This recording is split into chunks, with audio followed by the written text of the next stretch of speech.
The meeting's live.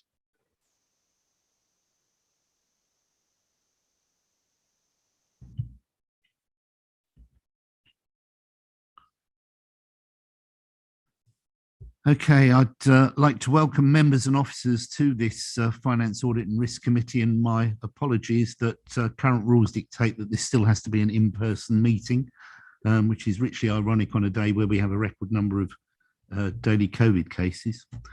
But be that as it may, here we are.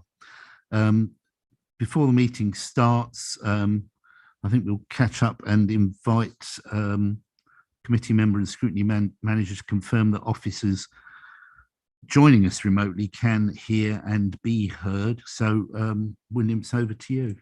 Thank you very much. I'll do a roll call. Can I have Ian Cooper? Yes, I'm here.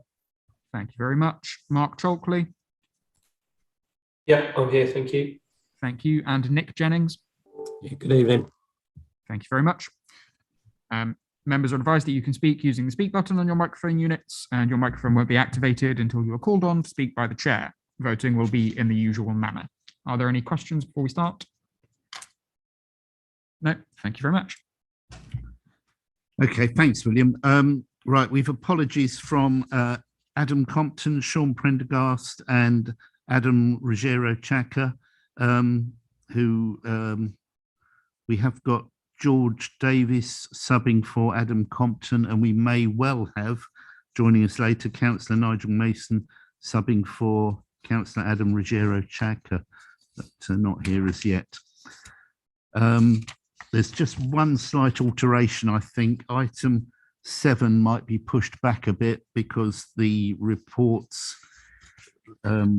is going to be a bit later coming in from those who are giving it. I can't remember who they are, but they're at another meeting at the moment, so they've asked if they can push their item back. So we'll probably take Mark Chalkley's first. But in the meantime, I'd like to propose that we take as read and approve as a true record the minutes of the committee meeting held on the 12th of July 2021. Could someone second that, please? Thank you very much indeed. And we just need to officially vote on that. So if you would.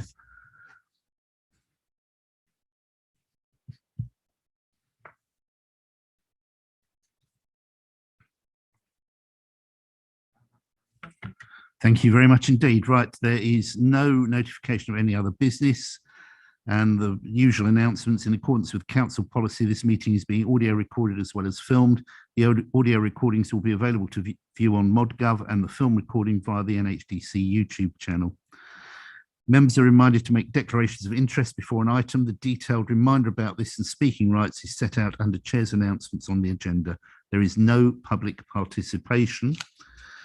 As I've said, item 7 is pushed back. So we're going to go to item 8, the progress report, and Mark Chalkley is going to present this. Good evening, Mark. Thank you, Chair. Good evening, everyone. The progress report today is relatively short. That was the progress we made on the internal audit plan so far this year. Paragraph 2.2, the reports that have been Sorry, Mark, to cut you off. Your audio keeps cutting in and out here in the council chamber. I'll move my headphones so the speaker's a bit closer to me. Please shout if it happens again. In paragraph 2.2, the table there just details the final reports that have been issued since the last committee. At paragraph 2.5, we're proposing amendments to the plan that have been agreed with management.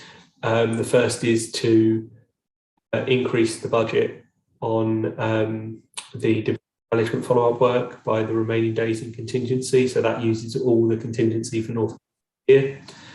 And secondly, we've renamed the investments audit to tax. And this HMRC from HMRC in relation to tax and the impending changes of SIPFA guidance relating to investments. Management have agreed to defer the investments audit to 22-23 and include tax this year as it's more current. Moving down the report to paragraph 2.7, just to provide you with some updated figures around performance indicator 1 and 2. In terms of billable days, we've now delivered 170.5, which is 63%.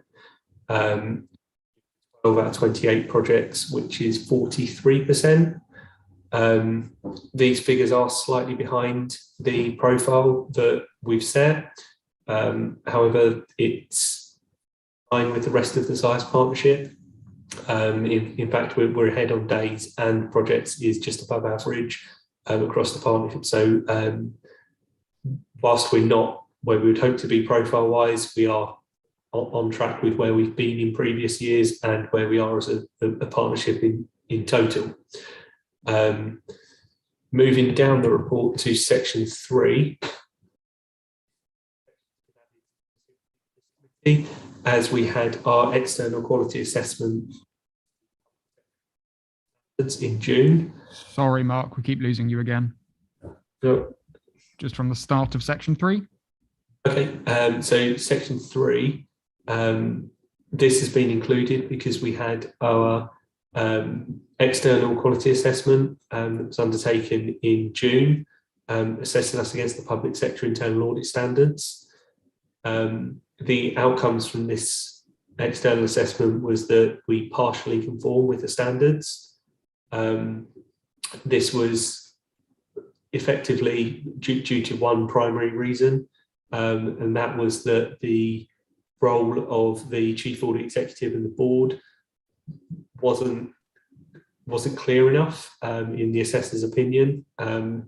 What we've typically done in the audit charter is had a standard charter that's issued across our partners that doesn't necessarily reflect the operational how things work in operation. So what that's meant is that we've updated the role of the chief audit executive to be the client audit manager for each partner. As I say, operationally they perform that role rather than it being the head of assurance that doesn't typically perform that role on a day-to-day basis. It should be noted, as it says at paragraph 3.6, that in all material aspects, SIAS delivers the functions and the requirements defined in the public sector internal audit standards. So effectively they're saying we do this, it's just not clear in our charter who. The assessors also noted that SIAS is well regarded as an internal audit partnership and delivers professional and quality services across its partner organisations. An amended audit charter has been attached to Appendix D in this report for approval this evening. Once this has been approved across the SIAS partners, we're able to self-assess our compliance against public sector internal audit standards to generally conforms, which is the highest rating and what we self-assessed as in the previous 5 years since our last external assessment. At paragraph D, the audit charter, the updated audit charter has been included with any revisions shown in red, any additions that have gone into the charter, and any deletions have been crossed through. There is an error in the table at Appendix A. Income generation has been included in there twice, so the days won't add up. I can confirm that has been issued. Sorry, Mark. I think it's the volume threshold on your microphone. You're doing really well when you're holding it up, and then when you let it go, it seems to disappear. No problem. There is an error in the table at Appendix A. Income generation is included in there twice. There's two different statuses. It has been issued as final, and the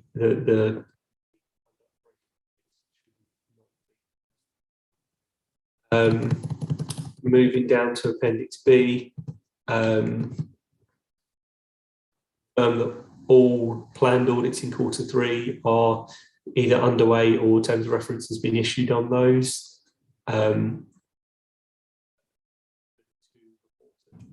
Sorry, Mark, we keep losing you. Okay, There are a couple of sentences in that last section that we lost. In relation to Appendix B. Yes. Yeah. I was just updating the committee that the Q3 audits have all been planned, terms of reference issued, or are now in field work. So progress is being made there. And finally, Appendix D is the updated charter.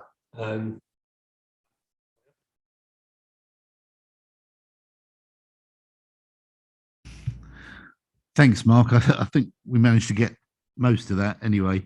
We're asked to note the SIAS progress report, note the plan amendments and approve the updated audit charter, but questions or comments from members? I don't see anybody requesting or commenting, so I'll put that to the vote, please. I'll move that to approve the updated audit charter 2021-22. We're noting the other two. If somebody second that, please. Thanks, Terry, and just vote.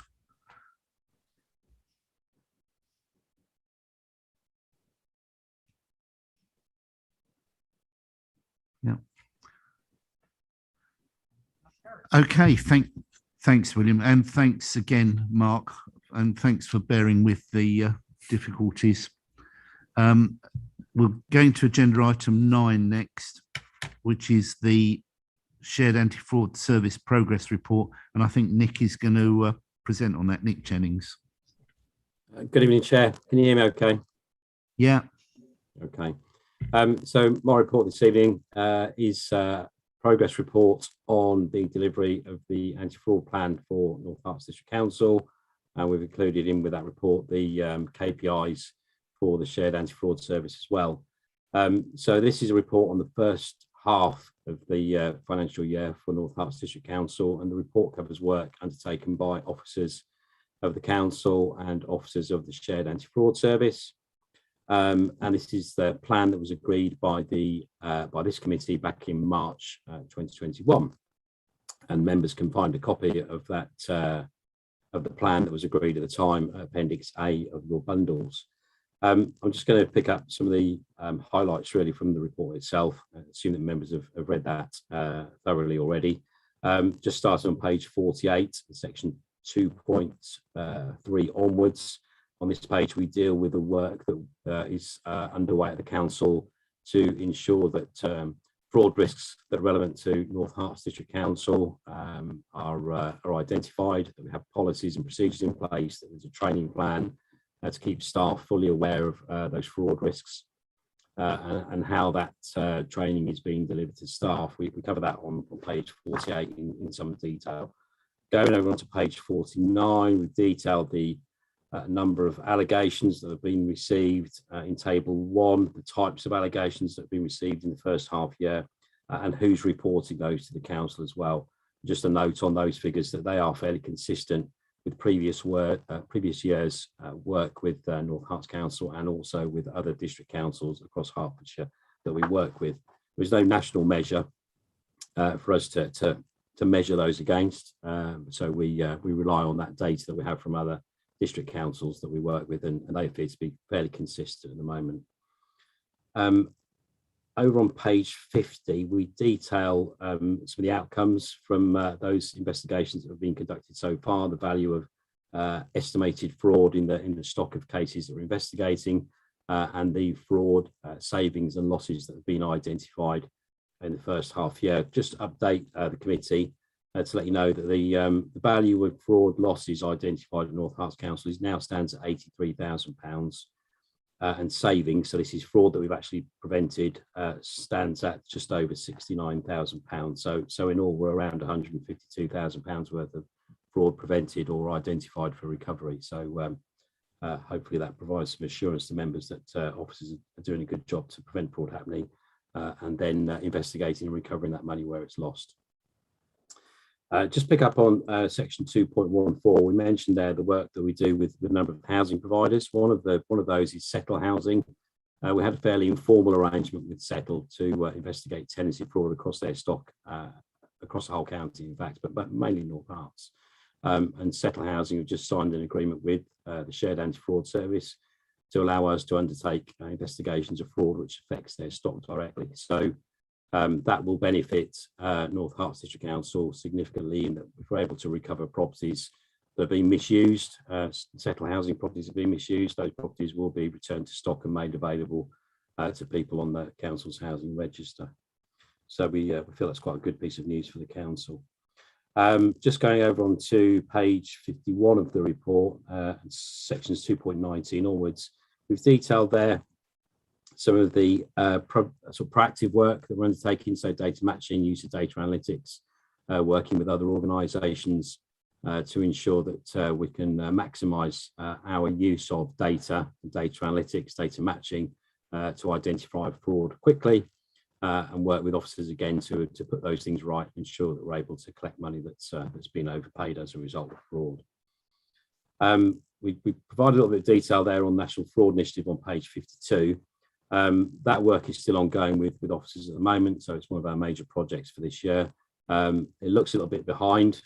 It isn't. It's one of those projects that just takes a long time to review, and we're working very closely with officers to make sure that's all completed by the end of the financial year.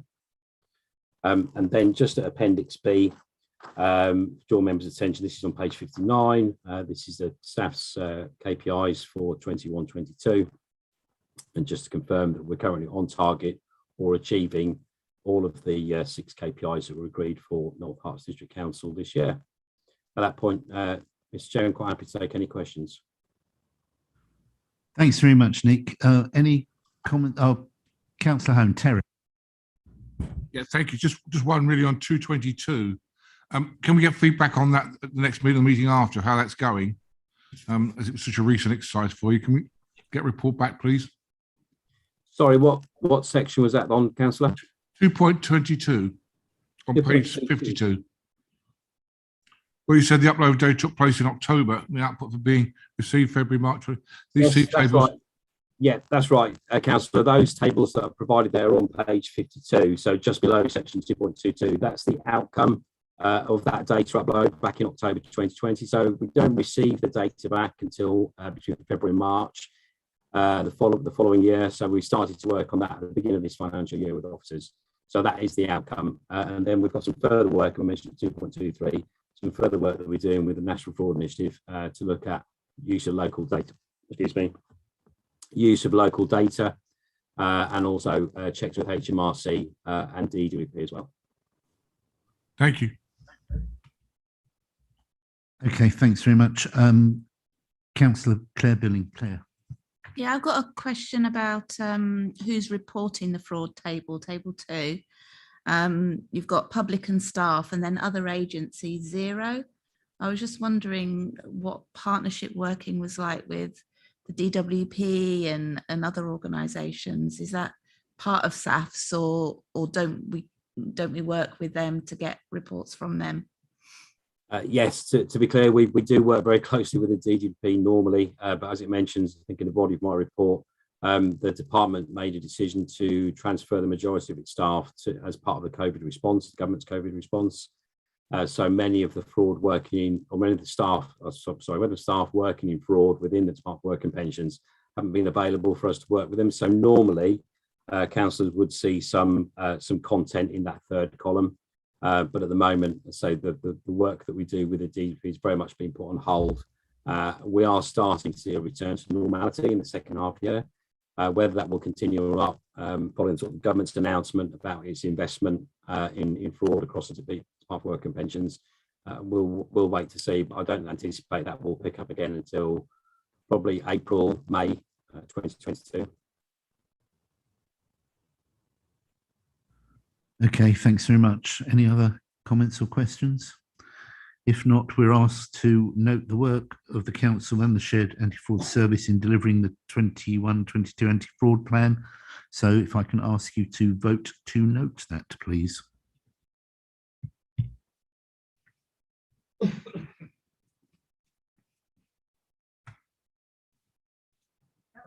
And that's done. Thank you very much indeed. And thanks once again to Nick for presenting that. Thank you, We still haven't got our friends from Ernst & Young yet, so we'll move on to item 10, which is the quarterly risk management update, which I think was discussed at some length at scrutiny, overview and scrutiny last night. So not wishing to repeat it all for those that were present at that, but perhaps we can just whiz through this. So Ian Cooper to present. Thank you, Chair. This is the quarterly review of risk management. There'll be another report, which is the one that was directly referred to and directly commented on at overview and scrutiny last night. So this is the looking at the risks as they stand. When we looked at them at Risk Management Group, you'll note that two of them, the leisure management COVID-19 risk and the overall COVID-19 risk, now look a little bit out of date. So obviously events have happened since they were discussed and the risks have to some degree transpired. Whilst, so the latest monitoring in terms of the leisure contracts, it was still going well, but it's just the fear that there will be a downturn in the attendance and people using the facilities in the near future. And equally with the COVID recovery, we have moved back into recovery mode. So we are looking at how we can support the NHS with vaccinations if the call comes in. Thus far, we haven't any specific requirements, but we will look to if needed. So apart from those two, which asked us to the risk score of 9, and obviously quite rightly given the context, the main one was proposed change is in relation to the impact of antisocial behaviour. You may remember we discussed this a little while ago in terms of we'd seen a downturn in the impact of that antisocial behaviour, partly because of the actions we've taken that we put in to monitor it and to try and manage it. But the fear was it was also related to the impact of COVID-19 at the time and the reduced number of people out and about and therefore able to cause antisocial behaviour. We're bringing back to you again on the basis that that reduction in impact has been sustained, even when we have been more open over the summer, and there has been, I suppose, the possibility of people going back to the old ways. But I think the mitigations that have been put in place have been effective from what we've seen, and therefore looking to reduce the risk score back down to the level proposed in the report, and also make it a service risk, so take it out from being a corporate risk. Given looking at the kind of the other risks in the table, I don't think it deserves to be a corporate risk anymore. I think there are more important risks to focus on in that table, and therefore that's the proposal put before you. In terms of the recommendations, it is all of these decisions by Cabinet, so it is for you as a committee to comment on the report and make any comments you wish to Cabinet, and they will obviously consider those when they consider the item at their meeting next week. Thanks, Ian, very much for that. Comments or queries? Terry. I fully support the ones we kept in 9 in particular. Some of those, yes, they're high risk from both an impact perspective and a likelihood. So I think we're quite good there. And as far as the impact on antisocial behaviour dropping down, doesn't cause me a great concern. I think that we've got to keep the others in the places where they are. So I don't have a major problem with where these are. They seem to be in the right place at the right time. Yeah, thanks very much for that. I quite agree with all of that. The antisocial behaviour, I'm sure, can come out really. Any other comments or questions? If not, we're asked to note and refer to Cabinet the annual review of the risk management framework, as well as noting the update on the corporate risks. So could we vote on that, please?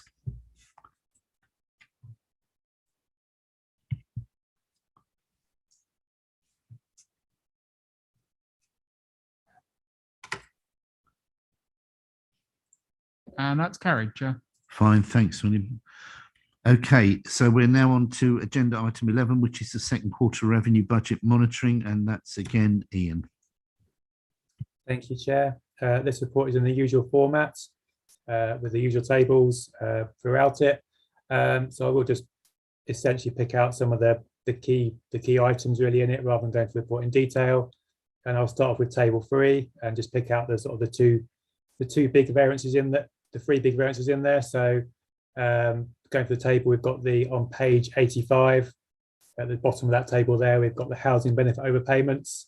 And this is due to the sort of the complex way all this works. So we had less overpayments last year, which caused a budget pressure for us. But the fact we had less overpayments last year means there's less bad debt. So therefore, there's a positive impact this year in terms of it. So that's the variance there. And that's reflected as it's a one-off, hoping to sort of get back to normal in future. The other two sort of variances to point out, I suppose, really are the leisure management forecast.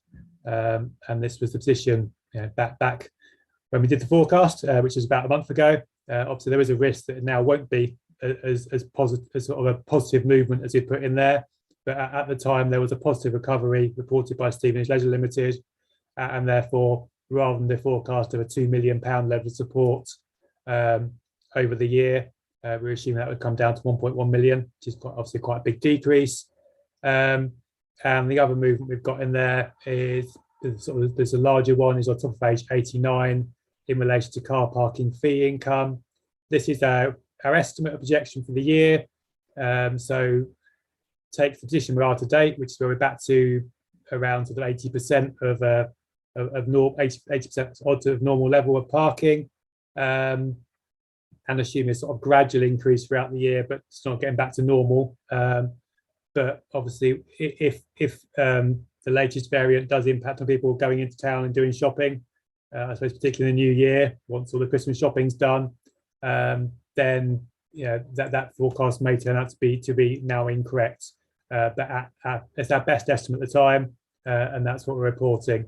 So overall, the position in that table, whereas last year we spent a lot of time forecasting to date and then sort of assuming a back to normal, this is our estimate for the whole year. This does sort of assume a little bit of recovery throughout the rest of the year, but it doesn't assume getting back to normal in that period. And therefore, we're forecasting that variance there against the working budget. And the working budget had been already quite substantially increased in the Q1 monitoring report. So flicking through a lot of the other detail, we get to the position in table 8.15 on page 93, which based on those forecasts is quite a positive picture relatively in terms of our general fund balance carried forward, which does, as we're setting the budget for next year, which we'll come on to in a bit, give us some leeway in terms of the potential for increased costs both next year and potentially the year after in relation to COVID, where it continues to have an impact on both our income and creating additional costs. Obviously, a lot more detail in the report overall. Always have to take any questions on it, but I'll stop there in terms of an introduction.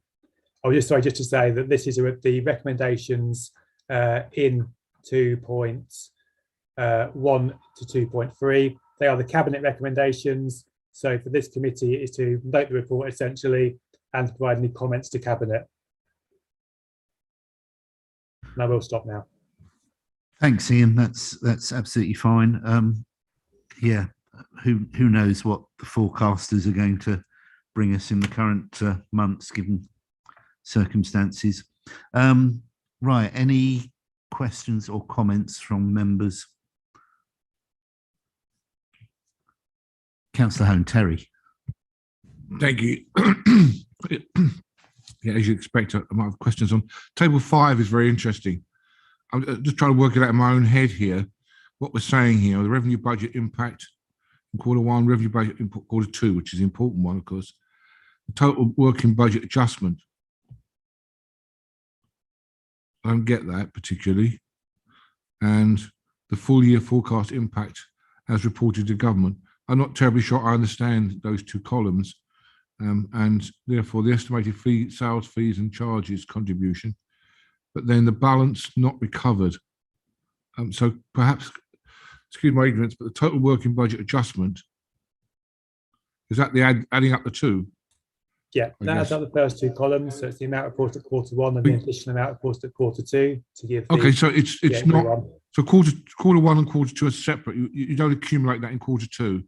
It is that was Q1. This Q2 column, the 451, is separate completely just for those 3 months.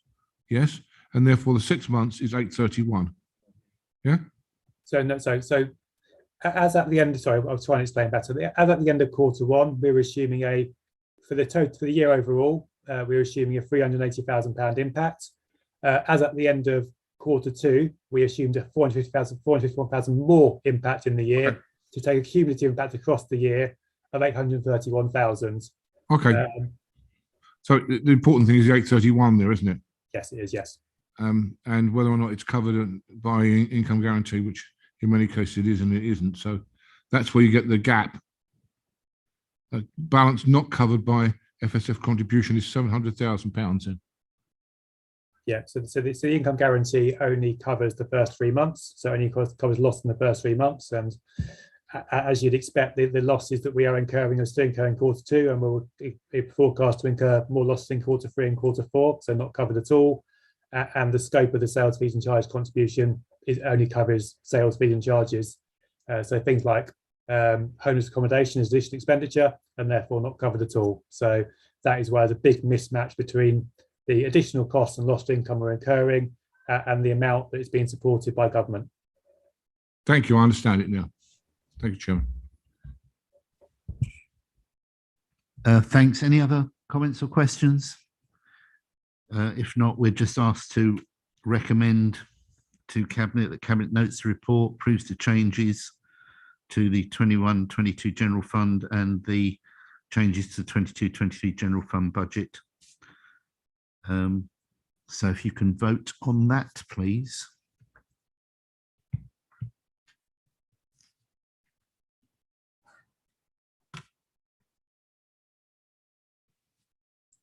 That motion is carried. Thank you very much, William. And we're now on.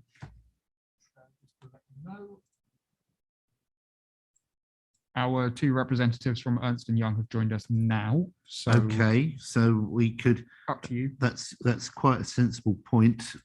Ian, are you okay if we bring the Ernst & Young team in on this? Yes, of course. Yes, absolutely fine. Okay.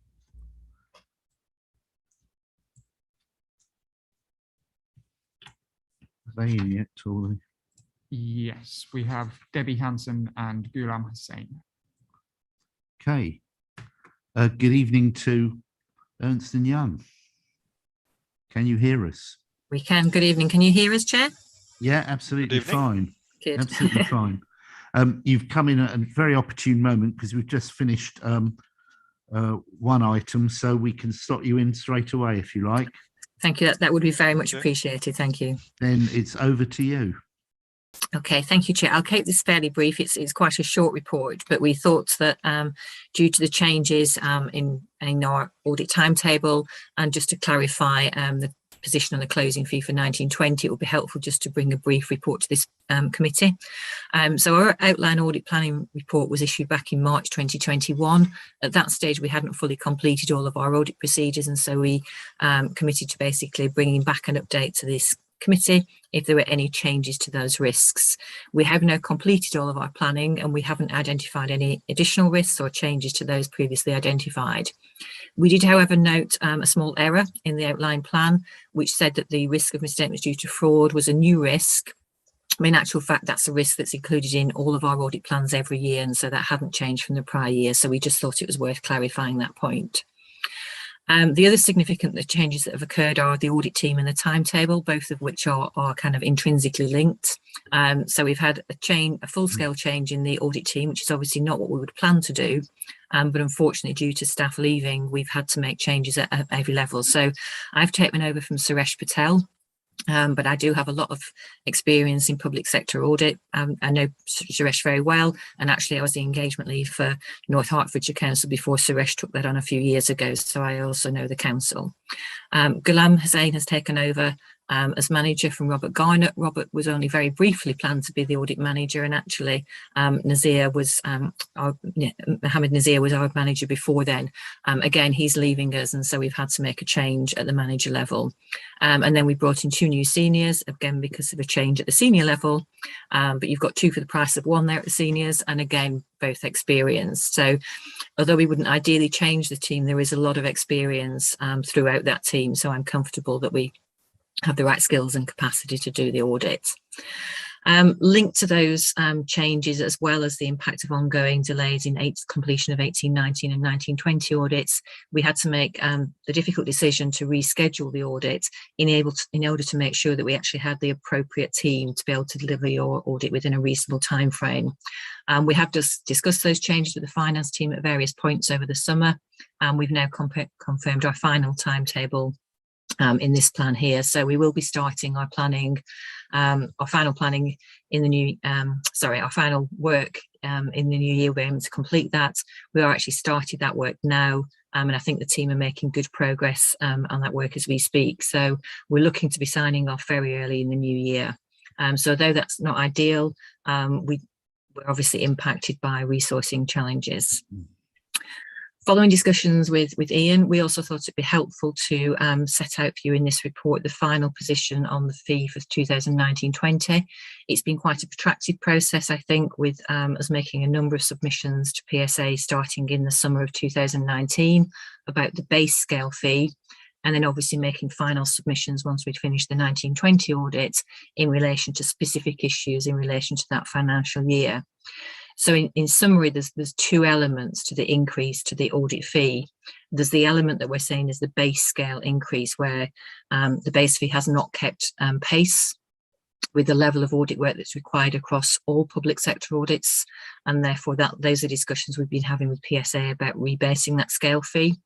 And then, as I've said, there's the one-off additional risks for 1920, many of which were linked to COVID, but also additional sort of areas where we identify risks.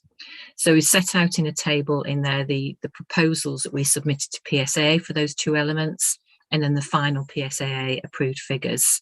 And we've done that because I think Ian made the point that it maybe wasn't wholly transparent to members in the various reports that you've had. So hopefully that sets out a clearer position in relation to where 1920 ended in relation to the fee position. It's probably worth noting that in relation to 2021, we'll be making similar representations to PSAA about the base scale fee not being adequate. And again, there may be additional risk because of COVID, particularly around areas such as the grant income recognition, where we're having to do some additional work, and additional work around estimates because of changes to auditing standards. Very happy to take any questions or comments on that. I know the fee position is quite complicated, so members may want to discuss that, and obviously around the timing of the audit. But as I said, we now have a good team in place. We have started the audit work, and we're aiming to conclude early in the new year. Thanks, Debbie, very much. Yeah, I mean, it's obviously the fees payable are the ones that attract our attention. It does seem to be quite a chunky increase. I would imagine there's not a great deal we can do about that in terms of negotiating anything else. So have you any idea of what that might go to again? I mean, having had quite a sizable increase this year, what you'd be looking at for future years? In relation to the base fee, we'd still be making the same proposal to PSA. So we've referred to the 19,000 there, which was our base scale. Obviously, PSA didn't approve that full amount. They approved just over nearly 13,000 of that. We would be making similar representations for subsequent years because of the fact that, as we said, the level of work we're required to undertake is far more than is covered by the scale fee. And the scale fee has just really not kept pace with the changes in expectations around audit since the sort of contract was first tendered. And I think interestingly, PSAA have actually put out something in a publication recently, which talked about increases to the scale fee for 2020-21 to recognise things like the additional work around estimates, to recognise the change in the code in relation to value for money. So we'd be expecting a similar submission from our side, what level PSA will approve. But I think that's a base that we think needs to be baked into the fee going forwards every year. For 2021, we'll probably have less work around the PPE area because of the fact we won't have the material uncertainty for 2021 that we had last year, where we had to do additional work around that. although we'll still have to do more work around going concern assessments. I think because this is a second year, we're all more used to what we need to do for that now. And therefore that should go, I think, with less work than was required in the prior year. And we'll have less consultations on that because we've put in place new procedures, bearing in mind this is year 2. We will have, however, like I said, the additional work we're doing around grants and some additional work we're having to do around pensions estimates. So as we haven't yet completed the audit, we've just put in some estimates there for 2021 in terms of some ranges, but until we actually finish the work, it's difficult to estimate what that will actually be. Okay, thank you. I mean, I'm aware nothing ever goes down in price, but there you go. Right. I think audit fees did, that was the problem. I think they went down significantly if you look back to maybe 8 or 9 years ago. So, right. Councillor Hone, Terry, you're. Thank you. Debbie, thank you for that. Just really, it's a procedural question. I guess EY have a policy whereby they change the partner, the manager, and the seniors. They do that on a cyclical basis, so that you see a different one of those three every sort of 3 years. What's the policy as far as EY is concerned, as far as changing the partner, manager, and senior, the periods of when you would change them and how you would change them? We do have rotation periods that they're mainly set at the sort of partner level, and actually PSAA have a rotation requirement in their contract that we have with them. So that sets 5 years for most of our audits. So we would normally rotate the partner after 5 years. For the managers, it's a longer period than that. It may even be up to 10 years. It's quite rare that we would keep a manager on for that long because things happen, people progress, move on, etc. And for the team, again, the team are constantly progressing, going through their qualifications, moving them to next grade. So there are, as I said, within the PSA contract, there's defined periods. We also have our own sort of periods as a firm to comply with independence requirements, but they are slightly different than the PSA contract. And what? Sorry, if I may come back. And yes. What are those EY ones versus PSAA ones? It depends on the nature of the body, to be honest. So it depends if you've got a listed body, that will be slightly different. So I don't know them all off the top of my head because obviously most of the audits I work on are PSAA. So I'm aware that if we want to extend beyond 5 years, we can get permission from PSA, but we have to ask for that permission. We have to get approval from the client, and that's to also get audit committee approval. So you wouldn't have an auditor normally for longer than 5 years unless we ask for an extension. And then obviously we're coming to the end of the current PSA contract at the moment. It seems to me as though there are things in place, both at PSA and also EY, that give you that sort of rotation, which is important. Absolutely. So that you do see new faces and new ideas, new thoughts coming through. I see that in what the analysis you just given me. So thank you. Thank you. Okay, thank you. Any other comments? Would not appear so. Thank you very much for dropping in and presenting that to us. We are merely asked, I think, to note that report, so it doesn't require a vote. But thank you, Debbie, very much for being with us. Thank you. We're going to wish you a happy Christmas. And Thank you, sir. And we move on to item 12, which is the second quarter investment strategy. Ian, back to Ian Cooper. Thank you, Chair. Again, I'll do a brief summary. The tables and the content is pretty much similar to what we always present to you. So I'll kind of pick out the key bits, and I will start off with the big numbers. So if I go to table 3 on paragraph 8.5, and the two big removals from the capital programme, both of them relate to, I suppose, what we describe as sort of investment properties, both the potential acquisition of or development of sort of commercial property and the provision of housing at market rents. Whilst we're not going to stop work on either of these, this reflects at the moment we have no actual concrete plans in this regard. We'll still continue to look for opportunities in both of these, but noting particularly in relation to property investments of a commercial nature, the rules are changing, both from SIPFA and the Public Works Loan Board, around what we can do if we are borrowing, and even sort of beyond that in terms of the perspective changes from SIPFA. So by removing them, it probably more accurately reflects what actual capital spend proposals are at the moment. And in reality, the sort of numbers we're talking about in terms of the opportunities area, we would have to go back to full council anyway if we did want to invest in some sort of these at this scale, and therefore it makes more sense to take them out at this stage and then put them back in with a revised Treasury strategy and position if we do want to add them back in at a later date.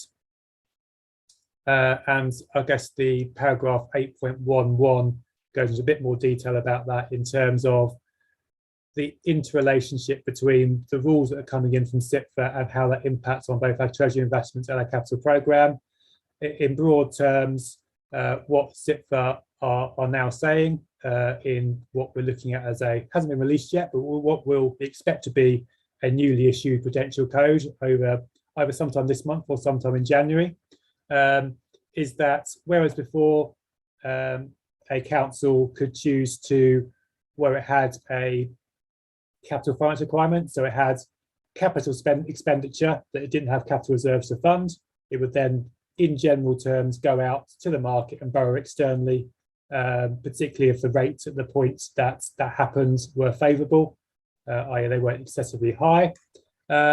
What CIPFA are now saying is that the default course of action should be for an authority to internally borrow as much as it can, which means that as we have cash reserves, we have our general fund reserve, we have other specific reserves, we have provisions, all kinds of things that create cash. And whilst we wouldn't spend it on the capital programme, we use that money in essentially to fund our capital programme until we run out of it, and then we start to borrow at that point. We can always, if needed to, borrow at an earlier date if there was a cash need to do so. But it's a differentiation between cash and sort of funding. They're kind of become two different things in that context. So on that basis, if you have lots of stuff in your capital programme you're forecasting to spend, that will diminish your forecast cash balances, and therefore it affects we can invest those cash balances in. So that is the reason for the delay in the property fund and the multi-asset fund, because we were forecasting that our cash balances without borrowing would fall down to quite a low level, and therefore before we kind of sourced all that out, there wouldn't be enough cash to invest long term. I think we're getting to the point now, subject to sort of some projects that may come along, which we won't go into now. If they don't happen, they're in a position where we can invest in those longer term investments. So that's the delay, and that's kind of all the reasoning behind it and the reason for the change to the capital programme. In terms of Treasury, continues to be difficult to find anywhere that will give us a decent rate of return. We are still have high balances of government money in terms of the business rate funding and funding to pass on to businesses. Although the values are diminishing, we still have that money, which is increasing our cash balances, and we continue to invest that in a short-term basis with the DMO, which is obviously very, very secure because it's government backed, but does pay very low rates and sometimes pays negative rates. But essentially that reflects the fact we can't really take any risk with that money because it may need to be repaid, or we may want to keep it available to pay on to others. And also, as it stands, we are pretty much full in terms of our strategy with both building societies and banks. So therefore, there's no scope to invest any more money with them because we would exceed the strategy. As ever, we've got the very long appendix at Appendix B, which takes you through all the various details around the Treasury indicators and also the view from Link in terms of interest rate and other forecasts into the future. I won't go through that in detail, but that is there if you want to look at it in more detail, want to ask some questions on it. Again, as with the previous report, the recommendations in the report are there for Cabinet.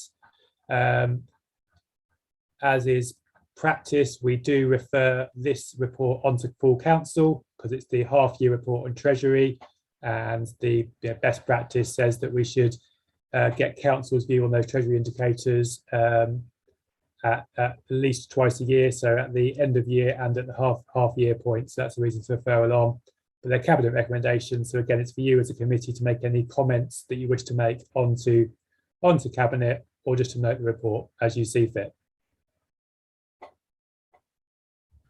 Okay, thanks, Ian. Any questions or comments from members? Councillor Hone, Terry.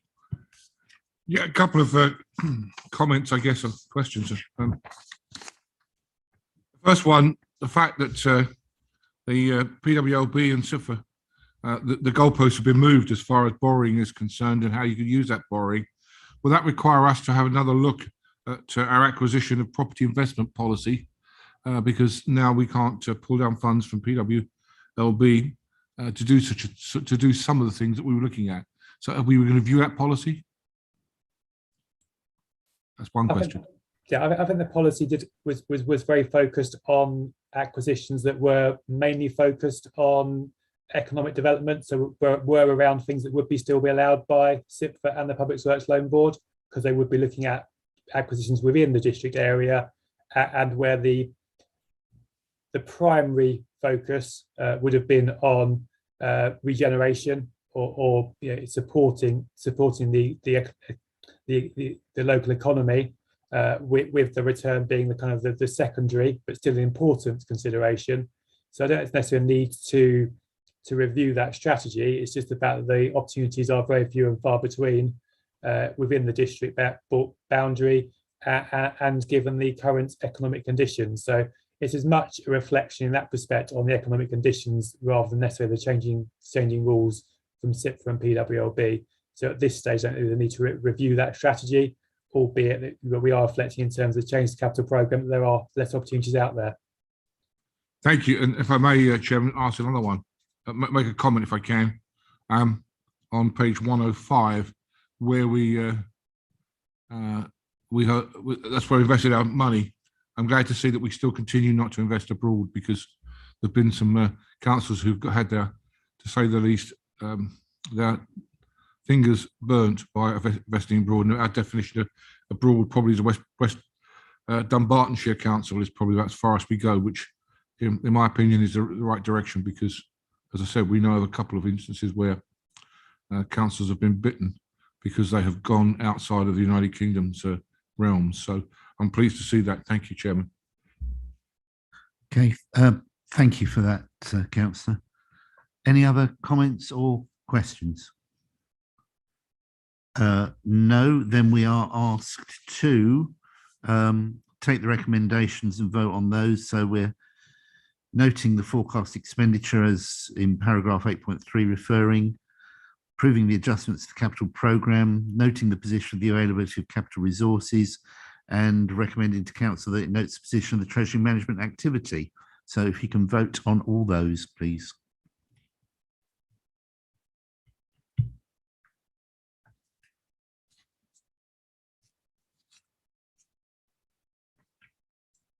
And that motion is carried. Thank you very much indeed. Thank you, William. And we now go on to item 13, which is the draft budget 2022-23. And again, Ian, you're going to help us through that. Thank you, Chair. Yes, it's me again. So this is the first iteration of the budget. Basically, at this stage, it is looking at the savings and investments ideas and the capital programme proposals, and feeding back from the budget workshops, which members will be aware of happened in early November, which is where the first airing in sort of internally with members is where you get to see the kind of proposals being put forward. Some years at this stage, I may have been talking to you about what the local government draft settlement was telling us, and I thought it might be this year, but whereas we were told about a few weeks ago it might be earlier this week, it's now not, and it's now probably going to be tomorrow. In fact, I hope it's going to be tomorrow. We'll find out what the draft settlement tells us, and then that will add quite a lot of detail to all the assumptions that are kind of detailed in paragraphs 8.1 through to 8.6. We'll have some known numbers then, rather than my best guesswork at the time of writing the report, which then helps a lot in terms of then sort of working through what the budget's going to be for next year. So without that, have to wait till next time at the meeting in January for that detail. I suppose next to flag in the report, and this is on page 132, paragraphs 8.7, 8.8. Inflation is at very high levels, the highest it's been for a lot of years, and therefore that does create some real potential pressures in our budgets.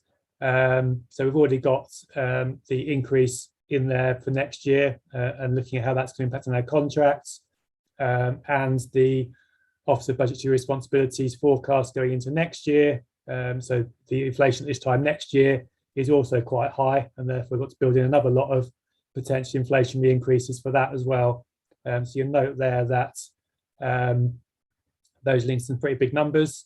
So thinking back to when we did the MTFS back in sort of summertime, we were hoping that £200,000 of saving this year would be a good contribution towards a £1.8 million target. Unfortunately, with those increases, even if we do overachieve that £200,000 target, at this stage, I can't promise that will actually make much of a dent in terms of the savings target going forward for the next 4 or 5 years. Unfortunately, inflation is going to eat into it. In terms of the promises from government about sort of above inflation increases, whilst there's that money talked about in the previous section about the additional grant funding of 1.5 million rising 1.6, so 1.5 billion rising 1.6 billion. The inflationary increases that are, apart from that, are mainly driven by increases in council tax base, so the number of properties paying council tax. And at the moment, I can't feel justified in forecasting some of the big increases that government is assuming at a national level for North Herts, particularly with the impact of the council tax reduction scheme so unknown. So at the moment, we've got the sort of inflation in costs on one side, some inflation in terms of the amount of business rates we can retain, but also, good for our residents, but bad for us in terms of what the limits on how much to increase council tax by, being in all likelihood the higher of £5, which is about 2.1, 2.2%, or 2%. So 2.1 or 2.2% against inflation running at 3.8% in October, and now I think above 4% in the latest iteration, means obviously that it creates a big gap as a result of that. In terms of proposals budget workshops, that's covered in paragraphs 8.11 through to 8.21. It was clear from the feedback from the Joint Administration Budget Workshop that there were certain savings that should be removed from the proposals, and therefore we have looked in paragraph 8.19 with executive members to come up with new ideas that will help to bridge the gap. And you'll see in the table in paragraph 8.20, by the end of the 5-year period, the proposals put forward will easily exceed a £200,000 target that was set for this year's savings. I will flag, as I have to every time I talk about this, whilst that's an important step forward in terms of delivering those savings, if the forecast that I've put forward in both the MTFS and this report are true or somewhere near true, the actual level of savings that needs to be delivered over the 4 to 5 year period will be a lot higher than that. And therefore, it's the first step of many steps towards balancing the budget over the medium term. Again, this is a report that is to Cabinet to kind of make recommendations to them around what they want to include when we get to essentially the first part of the final version of the budget in January, which will go through to full council in February. So it is for this committee to comment to Cabinet on any comments they wish to raise with them around when they consider that report next week. Okay, thanks, Ian. That's good. Just looking at all this, there was a proposal floated last year to freeze council tax for 1 year. If the council agreed to do that in 22-23, what would be the loss to council funding for that year and indeed for the whole medium-term financial strategy period? Are you able to pluck that one out of the air for me? I'm trying to. We raise about £10 million from council tax each year. So 2% increase on that would be £200,000. So if you did freeze council tax, it would be that impact. And the problem would be that would be an ongoing impact because you have that every year ongoing and you'd lose the inflation on the inflation, which you would otherwise have got. So it does create quite an issue in terms of balancing the budget in both 1 year and ongoing. Okay, thanks for that, Ian. Any other comments or requests? Councillor Hone, Terry. Yeah, sorry to be the one who always asks questions, but I'm looking at 818 in particular. I'm pleased that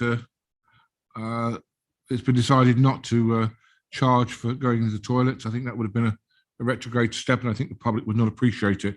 The removal of the garden waste charge as well, changing that, going up near where East Herts are, is probably, yes, probably not a good thing to do at this time of life. I noticed down in 819, income from letting Harkness Court to council-owned property. I think we discussed at length some things around that at overview and scrutiny yesterday, so I won't go into details there, but it certainly was some feedback from ONS on that particular item, which you may want to pick up on. I think you did. Other than that, I don't think I have many comments. So I might have to reserve some comments for another forum, Chairman. Okay, thank you very much for that. Any further comments or questions for Ian on this? No, in that case, we'll go to, we have recommendations here. As you can see, 3 of them at 2.1, 2.2 and 2.3. Rather than read them out, I think if you can vote on those, please.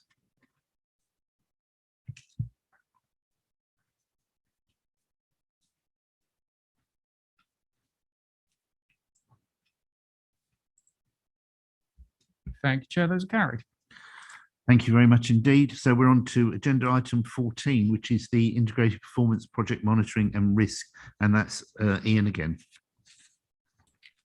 Thank you, Chair. This is the report that is going sort of twin tracked. It's going through overview and scrutiny and through this meeting, because it does affect both committees, and it is going through to Cabinet to essentially hopefully approve the changes that have been proposed.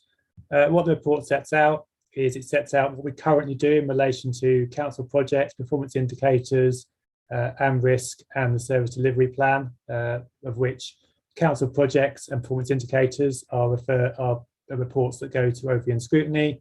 Risk reports, as you're aware, go to this meeting, and the service delivery plan gets published on the council's website. It describes in a bit of detail, I suppose, the issues that with those reports and how they don't sort of talk to each other, and how they probably aren't that well related to what the council plan and what the council is trying to achieve. And so what this report sets out is it sets out a proposal around how we try to align all of them better and link them better to the council plan, and therefore changes the way some of the reports work. The biggest change in terms of proposals for this committee is that this committee will go back to taking on an oversight role of the risk management process. At the moment, you receive a kind of combined report which looks at the risk management process, but also looks at individual risks, and therefore probably leads to some duplication of the work that overview and scrutiny are doing in terms of the detail about what's within those risks. So the proposal set before you in terms of that particular element is that overview and scrutiny would start receiving the sort of the detailed risk monitoring updates within the sort of wider report they would get, albeit that was then still referred on to Cabinet. And this committee would go back to taking a sort of more governance role and overseeing the overall process. The other point to note in terms of this report and this committee is around the kind of I suppose I'd sort of some financial performance indicators. It does make provision in there that if there are financial performance indicators, they wouldn't form part of the report to overview and scrutiny, they'd form part of the finance report. Obviously, it doesn't in there cover who would determine what goes in which report. I think if we leave that between the two committees and the two committee chairs to determine which one goes where. I'm aware that was a question from Councillor Hone last night at overview and scrutiny, so hopefully that helps answer it here. But I'll also make sure that overview and scrutiny get an answer to that question as well, that I think it would be down to two committee chairs to determine best where each indicator sits. I'm not foreseeing there'll be a huge number of financial performance indicators, but if they are there, I think that's the best way of resolving that. In terms of referral, it is a referral to Cabinet to make a decision, albeit that in section 9 There are some minor tweaks to the Constitution required for these changes. I think they are very minor, and so therefore there is a referral on to full council from Cabinet for those if Cabinet choose to adopt recommendations put forward. I'll leave it there as an introduction and obviously welcome any comments in this committee in terms of the overall thing and also how it affects this committee and the work that it does. Right, thank you, Ian. I think this is just tidying up our procedures and best practice, really. Terry Hone. Yeah, thank you. Yes, as Ian said, I made comments yesterday evening overview and scrutiny about this particular issue, and I think we're supportive of the process because we too believe that there's some opportunities here to be more effective in the way in which we link these services together, and the service action plans, the performance indicators, and the budget as well. And 7.7 we mentioned here. So I think linking them all together is important. I think it's something which we've tended not to do really in the past, and I think it's then deciding how that's going to be scrutinised. And I think, yes, there was one opportunity there we said around risk when the chairs of this committee and overview and scrutiny will put their heads together and see how that sits, the precise place where it sits, to make sure that it is effectively scrutinised. So, yeah, I'm content and supportive, as I said we were yesterday. Right, thanks very much for that. It's very pleasing to know. Any other comments or questions on this? If not, we'll move to, we have two recommendations at 2.1 and 2.2. Proposals set out in this report be approved, and the council recommended to approve the changes to the Constitution as detailed. So could you please vote on those, please?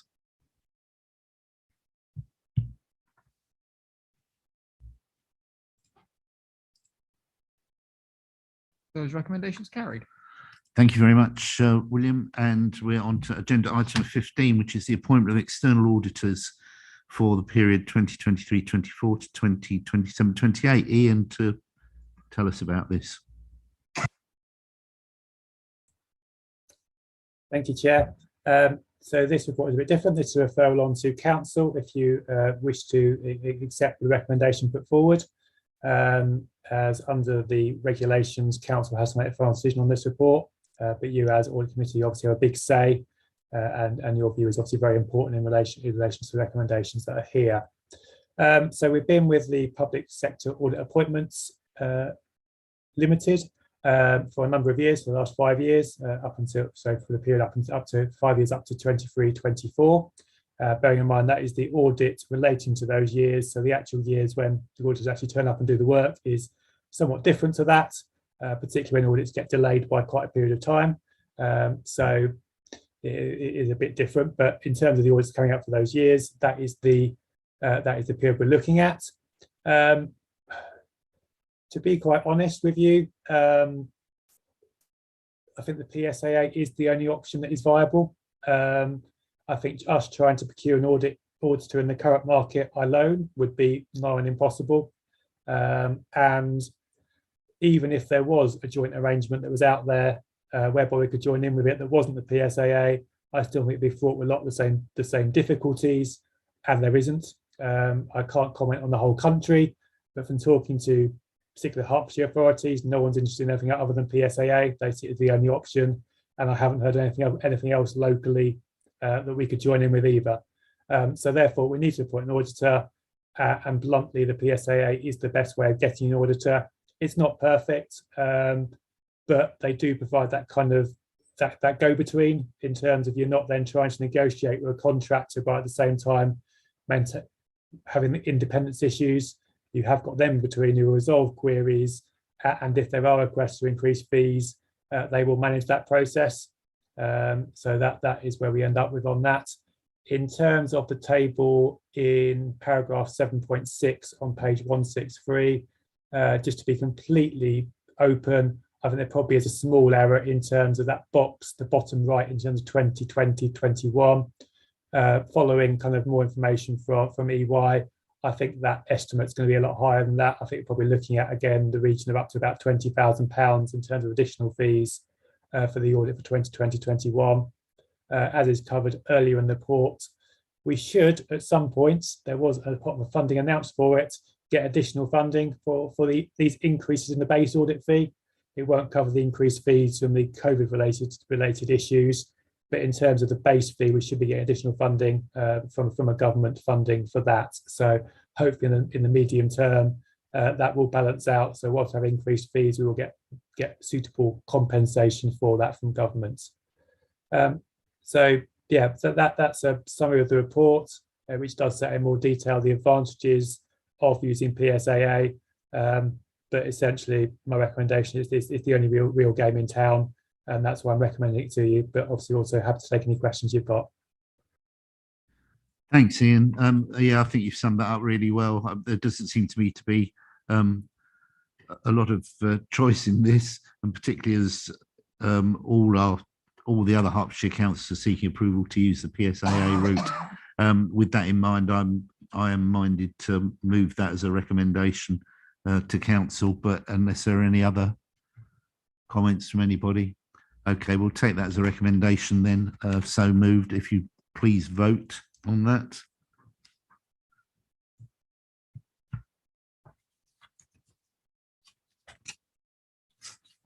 Thank you. That's carried. Okay, thank you very much, William. Thank you, Ian, for all your reports and the trouble you've taken to tell us all about them. It does say that I have a final agenda item, which is always on here, to lead a discussion regarding possible agenda items for future meetings. But given the fact that we're sat here and it's nearly Christmas and we're full of restrictions on meetings, may I ask that you perhaps email me if you have any possible agenda items for future meetings, and we'll circulate them all for discussion. Other than that, it just leaves me to close the meeting. Thank those of you for coming who came, and thanks to those who joined us remotely, and wish everybody a happy Christmas. Thank you.